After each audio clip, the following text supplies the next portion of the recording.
jig this week. I believe this was one of those tournaments. Every now and then it makes a difference.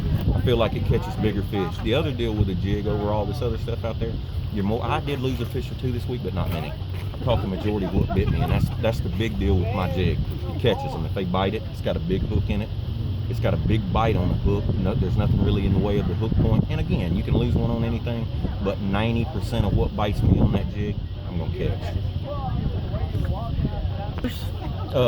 I started in the morning with a blue bug rodent on the back. That's the other deal.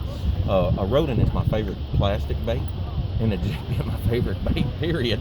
And so I had the two together, but that just makes a big profile, and that was really the key. So in the morning I used black and blue, then I went to Alabama crawl with a double header rodent on the back, and then I caught a few fish on Texas crawl colored jig with a California crawl trailer. I had to think about it. I'm kind of spun out right now. You haven't weighed in yet.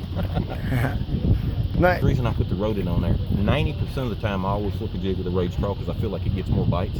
But this deal, I needed a fast rate of fall, and I didn't want anything, sticking out really. That rodent made it a big long profile, but it's pretty keen. So it shot through there like a bullet, and it was a reaction bite. Occasionally, first thing in the morning, they seemed like they were feeding, and you could have caught them on a half ounce. The rest of the time, I needed that 1 ounce jig with that rodent, that fast fall, get that reaction bite.